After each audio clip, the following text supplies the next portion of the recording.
రాత్రి అనుకుంటాను కర్నూలు దగ్గర. ఎంత పెద్ద ప్రమాదం కదండి. 40 మంది హైదరాబాద్ నుంచి బయలుదేరారు బెంగళూరుకి. కర్నూలు దగ్గరకు వచ్చేసారు. తెల్లవారితే బెంగళూరుకి వెళ్ళి చేరుకుంటారు వాళ్ళు. ఆల్మోస్ట్ సగం ప్రయాణం అయిపోయినట్టే వాళ్ళకు. కానీ ఇంతలోనే బస్సులో మంటలు. ఆ మంటలు క్షణాలలో మొత్తం అంటుకున్నాయి. అంత నిద్రలో ఉన్నారు. డోర్ లాక్ అయిపోయింది. అంత ఏసీ బస్సు. లోపల పడుకునే బెర్తులు. ఒకరికొకరు ఆ టైంలో అరిచేలోపు ఏం జరిగిందో ఏంటో తెలుసుకునే లోపు ఒకరి మీద ఒకరు తొక్కిసలాట. మరికొంతమంది నిద్ర మత్తులోనే ఉండిపోవటం, మరికొంతమంది అద్దాలు పగలు కొట్టుకోవటం. మొత్తంగా తీరా చూస్తే సుమారు 10 నుంచి 20 మంది వరకు ఆ బస్సులో పడుకున్నవారు పడుకున్నట్టే, కూర్చున్నవారు కూర్చున్నట్టే బూడిదైపోయారు. ఎంత విషాదకరం.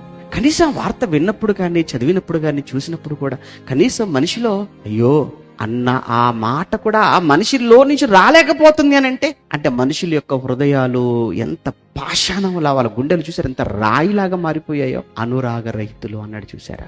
ఇదేనండి, మనుషుల్లో ప్రేమ లేదండి, జాలి లేదండి. ఆ కుటుంబాల్లో ఎన్ని కుటుంబాలు రోధిస్తున్నాయండి ఈరోజు. ఎన్ని కుటుంబాలు ఈరోజు రోడ్డును పడిపోయాయి. కనీసం చివరి చూపు కూడా చూసుకునే అవకాశం లేకుండా పోయింది. ఆఖరి చూపు అంటారు కదా, ఆఖరి చూపు కూడా నోచుకోలేకపోయారు. జీవితం ఆవిరి వంటిది. జీవితం అల్పమైన జీవితం అండి. ఈ చిన్న జీవితంలో వారంటే మాకు పడదండి, వాళ్ళతో మాకు మాటలు లేవండి, వాళ్ళు వస్తే మేము రావండి. ఏంటండి ఈ మాటలు? ఎవరండి? ఎవరి కోసం అండి నువ్వు మాట్లాడుతున్నావు? అతనెవరండి? క్రైస్తవుడు కాదా? నువ్వెవరు? నువ్వు క్రైస్తవురాలో కాదా? అసలు నువ్వు ఇలా మాట్లాడుతున్నావు అంటే అసలు మనిషివే? అసలు క్రైస్తవురాలు పక్కన పెడతావు, మనిషివా?